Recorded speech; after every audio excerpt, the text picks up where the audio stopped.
Hello everyone, welcome back to my channel. This is Jessie from Vintage Studio 717, and I thought I would just do a really quick little video kind of talking about myself, introducing myself a little bit, and doing some collage as we go.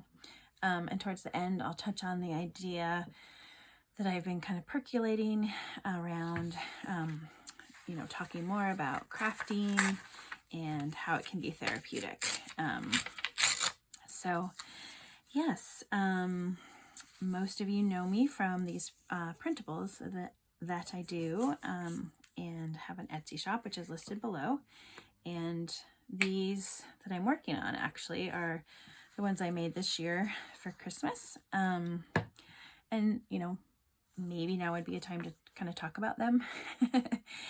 These are inspired by some Italian papers that I saw, and it's a specific Italian style, and I just really liked how beautiful they looked, and so decided to create my own. And I made these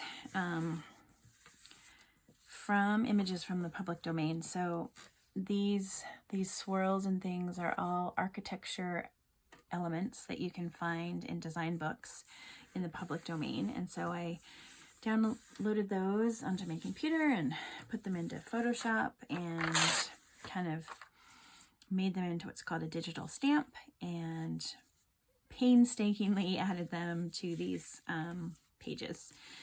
And so I kind of pulled them apart and put them back together again in these designs. And so I really love how they turned out, and I think they're really fun background pages, and they make good collage. And I've just been kind of sitting here collaging with them and thought maybe I'll try turning on the camera. I think I've kind of got it figured out now, and yeah, just thought, let's try this. I do definitely feel some momentum after the giveaway, and getting new subscribers, and just kind of figuring out how to do this a little bit in a easier manner. And thought, let's keep trying this, because it is actually really fun. It feels really connecting, and it's just, again, really fun to hear everyone's comments and ways they're going to be paying things forward this Christmas season. So I just mailed the package off to Barbara today. So Barbara, if you're watching, you should get that on Monday, which would be Monday. I honestly don't know what the date will be on Monday. Today's Friday, the 12th, I think. Yeah, so so just, I guess, a little bit about myself.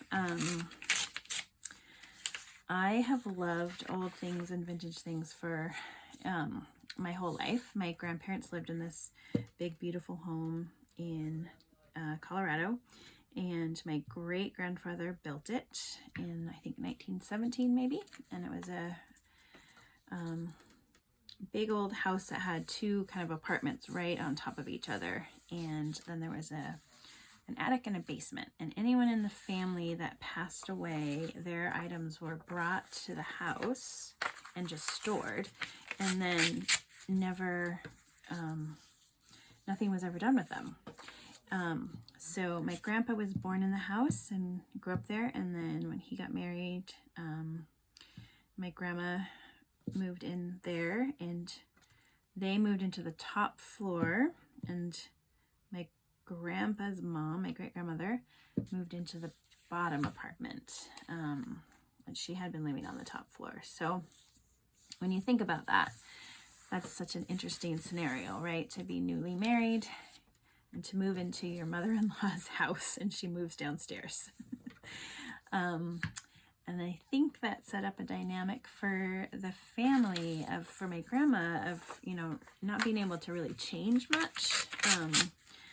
Apparently there's a story about that, like that she moved something and then, upset people. And so all that to say that the house was full of all of these things from my relatives that had just been packed away. And so as a child, I would get to go when we would visit, because we lived on the West Coast.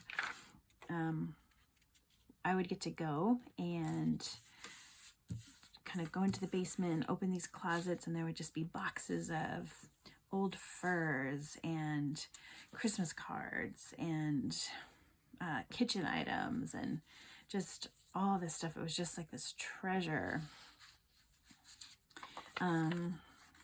trove, and so it just really instilled in me, and I just this love of old things, and I just loved how they looked and felt. And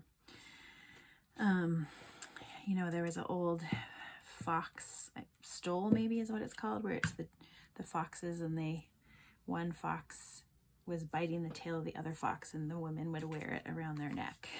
So just so creepy. I remember just being so creeped out by that. And then I remember opening a drawer, and there's a box that had the beautiful set of white leather boots with, you know, the buttonholes. And I had read Anna Green Gables and Little House on the Prairie, and so just had this real strong connection to all that fashion, and it was just so fun to discover these things. So that just really instilled in me this love of all old things, and I discovered estate sales several years ago, and we kind of carried on with that journey of just going into places and discovering things. And one day I found tons of old paper, just really thick and creamy, and there was another set that was really thin, and just, it was so beautiful. It felt lovely, and I just bought this huge box of it. And then I came home and was kind of like, what am I going to do with this? And started to Google, you know, vintage papers. Like, what do people do with vintage papers? And came across Nick the Booksmith, and her videos and her journals that she was making, and just was like enamored.